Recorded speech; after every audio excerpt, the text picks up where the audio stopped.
But violation racket abuse warning Putintseva.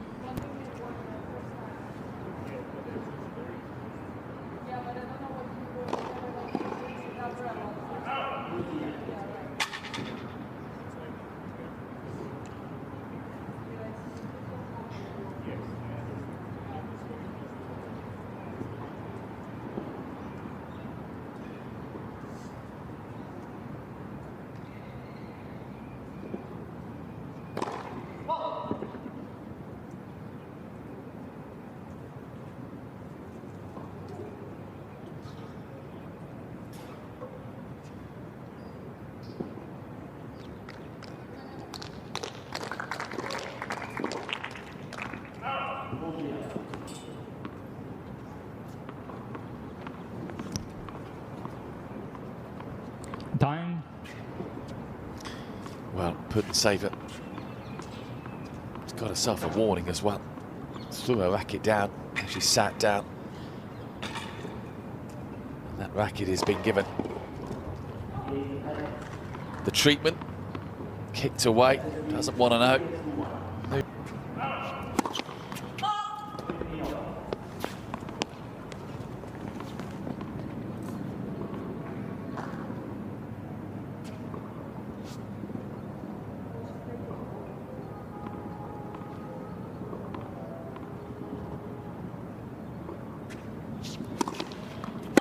Game, Nosková. And a double fault gifts the game to Nosková, who has a big lead now. Nosková leads by It is 4-3. 4-3.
Yulia Putintseva, you never know what she's going to do on court. This was her second match at the Qatar Open, and she bowed out in straight sets.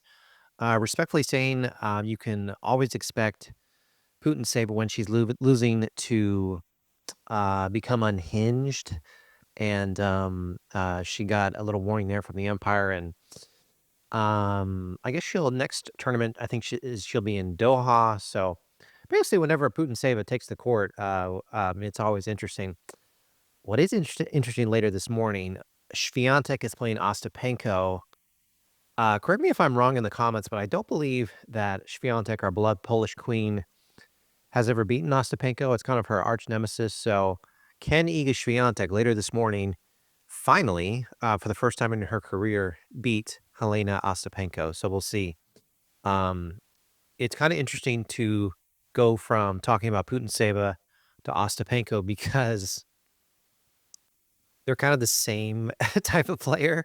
To John McEnroe's, to Nick Kyrgios's on court, they are very fiery, and yeah, they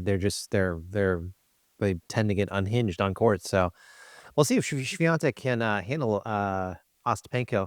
I got a feeling that Swiatek's going to win this one. She's playing so well.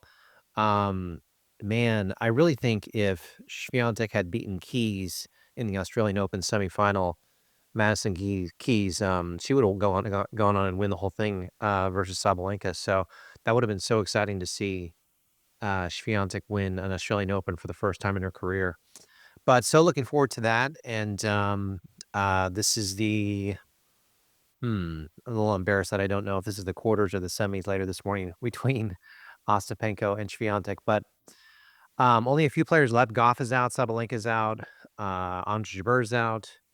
Qinwen Zhang is out. So a lot of big names are already out on this one. So we'll see. I think later today's the semis, right? Yeah, I think it's the semis. I think what's going to happen.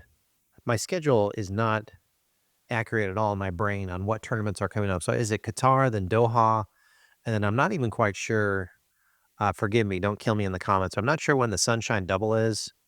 So that's of course Miami Open and Indian Wells. That's super exciting for here in the U.S. For a couple of reasons. One, for tennis fans, we get to watch tennis at a normal hour. How we're watching these Qatar Open matches pretty early in the morning since I'm here in the U.S. But of course, Indian Wells and Miami Open, which are two beautiful tournaments. If I had to choose which tournament I could go to, I'm in Dallas, Texas. Always filming in Dallas, but if I could choose where I would I go to the Miami Open or the Cincinnati Open or Indian Wells? Choose between those three. That aren't, of course, Grand Slams or 1,000 WTA events.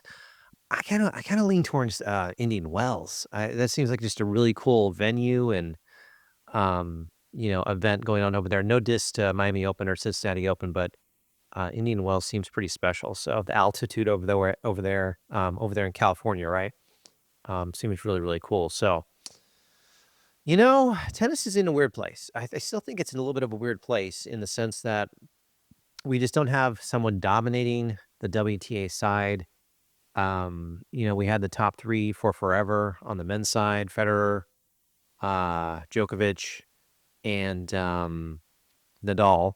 And then on the women's side, it was Serena Williams. And the history of the WCA, the Serena Williamses, the Steffi Grafs, the Chris Everetts, the Martina Navratilova. Those are marquee Hall of Famers. Not to say that the some women playing on the WTA right now aren't Hall of Famers as well. Iga Swiatek is going to be a first ballot Hall of Famer. There's no doubt about that. And she's only like 22 or 23 years old. Her birthday's coming up, I think, in May, right? I think she's going to be 23 or 24, but man, she's growing up fast. But yeah, I just it's still kind of a yin and yang with who's I know that Sabalenka's ranked number 1 and Swiatek's ranked number 2, and they keep kind of trading places every now and then. We'll see if Swiatek can regain her number 1 ranking later this year. It was interesting to see Sabalenka lose her first match here in the Qatar Open. So, yeah, I mean, Goff just got booted out of Qatar Open very quickly. Goff is on record recently saying one of her goals is to become the number 1 ranked player in the world, and that'll bring a lot of notoriety and for her. So that's a huge goal for her. But yeah, just a lot of players are going to. It's just not. We don't have that rivalry. I wish there were more.